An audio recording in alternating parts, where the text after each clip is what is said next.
esta semana de papas, de intrigas vaticanas y de despedidas.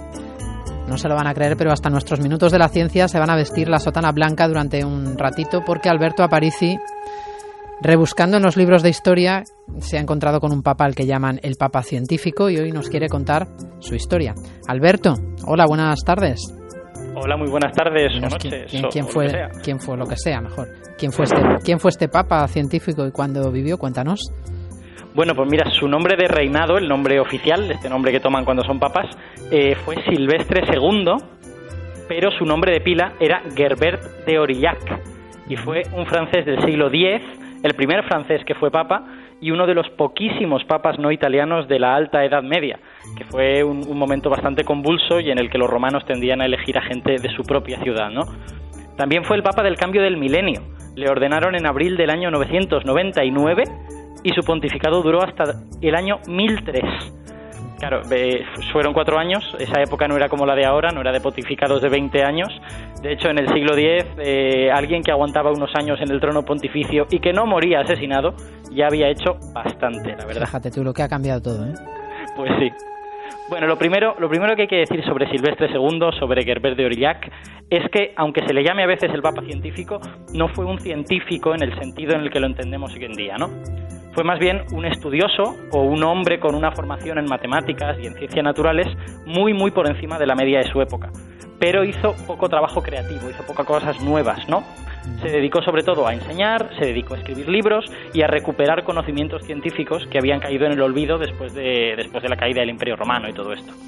O sea, que quieres decir que nos podemos imaginar a Silvestre II como una especie de ratón de biblioteca, ¿no? Así curioseando entre viejos libros con polvo, ¿no? En el desván de alguna abadía, ¿o no?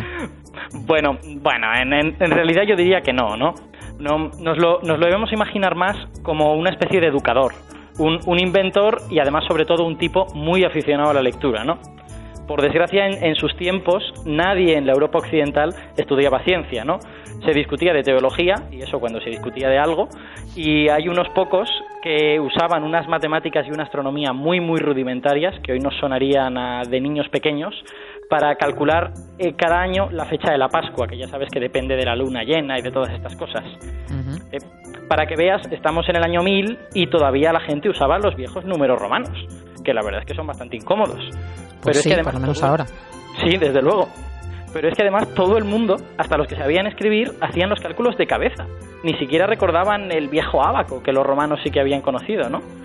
Entonces, en esta tesitura, a Silvestre se le terminó muy pronto todo lo que el monasterio de Aurillac le podía ofrecer, ¿no? Pero ahí tuvo suerte, porque en ese momento pasó por allí el conde de Barcelona, que era Borrell II en aquella época, y le dijo, mira, vente conmigo a Vic, allí tenemos unos libros que nos han prestado los vecinos musulmanes y los estamos traduciendo al latín tan rápido como podemos, ya verás cómo te parecen muy, muy interesantes. Y le interesaron, luego, Le interesaron, claro. Le interesaron muchísimo, porque los árabes se lo habían montado realmente bien, ¿no? Todas las matemáticas, la filosofía, las ciencias naturales que los griegos habían recopilado durante siglos, muchos siglos antes, y que los romanos pues habían mirado un poco por encima del hombro, porque los romanos eran grandes ingenieros, los romanos eran grandísimos juristas, pero la verdad es que las ciencias básicas no les interesaban demasiado y casi no tradujeron textos griegos al latín en la época romana. Pero sin embargo los árabes sí. Los árabes habían apreciado eso, lo habían traducido al árabe e incluso lo habían ampliado con los grandes matemáticos persas, ¿no? Entonces, en cuanto Silvestre vio esos libros, sintió enseguida que había encontrado su lugar, ¿no? De hecho, no hay testimonios, pero es muy probable que él estudiase en Córdoba, que se fuera a Sevilla a estudiar con los matemáticos que había en Al-Ándalus en aquella época, ¿no? Y de hecho, durante toda su vida siguió interesado por España y por los libros que salían de España, ¿no? Como si fuera una factoría. De hecho, años después, cuando era profesor en Reims, seguía pidiéndole a sus amigos de Barcelona que le enviasen las últimas noticias. No, he oído de un libro de astronomía que se ha publicado. Seguro que en esos momentos él se sentía pues como un científico actual viendo la página web de Science o de Nature, ¿no? Sabía que lo que había ahí, lo que venía de Al-Ándalus, era lo último de lo último. Y dices, Alberto, entonces que este señor fue un inventor, ¿no? Este papa, perdón sí. por lo del señor, papa científico. Bueno, también es verdad que él fue papa solo al final de su vida, ¿no? Y estas cosas que estoy contando las hizo antes de ser papa, pero bueno. O sea, que le puedo llamar señor. Sí, le puedes llamar señor. Bueno, entonces este señor inventó muchas cosas. ¿Nos puedes contar algo sobre las cosas que inventó en concreto y por qué se consideran tan importantes, ¿no? ¿Qué hizo de relevante para que fueran importantes? Bueno, en primer lugar, y esto lo hizo muchas veces, se copió o reprodujo, o fue el primero en fabricar en Europa, algunas cosas que ya estaban inventadas, ¿no? Por ejemplo, el astrolabio, que es un instrumento antiguo que se utiliza para medir con exactitud la posición de un objeto en el cielo, para predecir también la posición de los objetos celestes, y él utilizaba este instrumento, e incluso otros que se había inventado él por su cuenta, para dar clase y para explicar el movimiento de las estrellas, para demostrarle a sus alumnos que las estrellas se mueven inclinadas porque el eje de la Tierra está inclinado, y realmente haciendo una ciencia muy avanzada a su época, ¿no? Porque la gente tampoco se imaginaba la Tierra como una esfera inclinada tan a menudo en aquella época. Era un hombre avanzado en ese sentido. También, por ejemplo, reinventó o volvió a construir el órgano hidráulico, a la usanza de los griegos, ¿no? Los órganos, tú ya sabes que son tubos por los que pasa aire, ¿no? Sí. Y suena luego. Eso es. En la Europa medieval lo que hacían era que tenían un fuelle y tenían a alguien dándole al fuelle ahí todo el rato para que sonara el órgano. Y eso la verdad es que no sonaba particularmente bien. Qué cansado, ¿no? Todo el día. Sí, bastante cansado. En el momento que se cansaba, pues el órgano sonaba un poco menos. Claro, desafinaba. Perdía timbre, efectivamente. Entonces Silvestre debió de leer en algún libro sobre el hidraulos, que es el viejo órgano de la Grecia antigua, que se inventó en el siglo III a.C., en el que el aire era bombeado dentro de los tubos utilizando agua. El agua comprimía el aire y lo impulsaba dentro de los tubos. Entonces, en Reims, él construyó un órgano de este tipo. Y dicen las crónicas de la época que el sonido era tan impresionante que hacía empequeñecer a cualquier otro órgano medieval.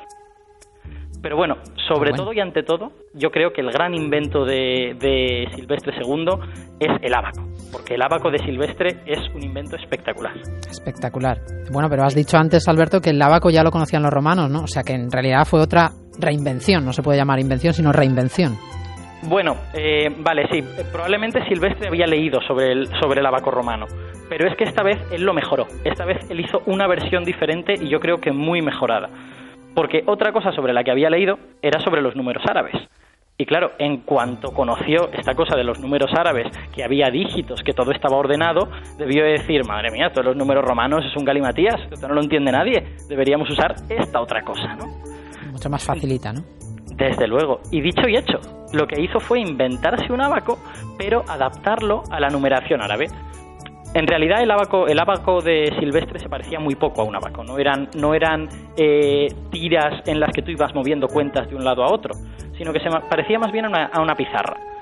Era una tablilla que estaba dividida en columnas, entonces tenía una columna para las unidades, otra columna para las decenas, otra para las centenas, etcétera, etcétera. Y tenía una serie de fichitas en las que estaban impresos los números árabes. Entonces, si él quería escribir un 13, pues ponía un 1 en las decenas y ponía un 3 en las unidades. Si quería sumar dos números, pues ponía un número encima del otro y entonces hacía lo que hoy en día hacemos. Se iba a la columna de las unidades y las sumaba, ¿no? Decía, pues a ver, 7 más 5, 12. Pues pongo un 2 aquí abajo y me llevo 1 a la columna siguiente. Entonces en la columna siguiente pues veía 5 más 6, 11, más 1 que me llevaba, 12. Pongo otro 2 aquí y me llevo otro 1 a la columna siguiente. Bueno, en fin, como hacemos hoy en día en primaria, ¿no? Sí, como enseñan a los niños, claro, me llevo uno. Efectivamente. Claro. O sea, básicamente lo que él hizo fue inventarse todas estas reglas que hoy consideramos cosas de niños, ¿no?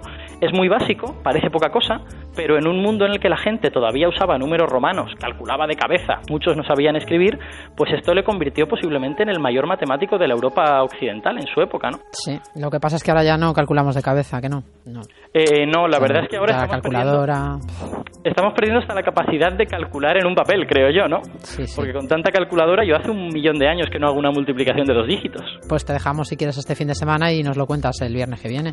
Te pones ahí a hacer multiplicaciones y divisiones como un loco y nos lo cuentas la semana que viene. Qué ordenadito este Silvestre era, ¿no? En todo caso, Alberto, qué tipo tan... Yo creo que fue uno de los grandes hombres de la Edad Media, ¿no? Porque fue uno de los iniciadores de recuperar todo este saber, de perderle el miedo al mundo islámico, y que si allí había buenos libros y libros que podían ser útiles, pues había que leerlos y había que usarlos. Nos cuentas otra historia interesante relacionada con la ciencia el viernes que viene, ¿vale, Alberto?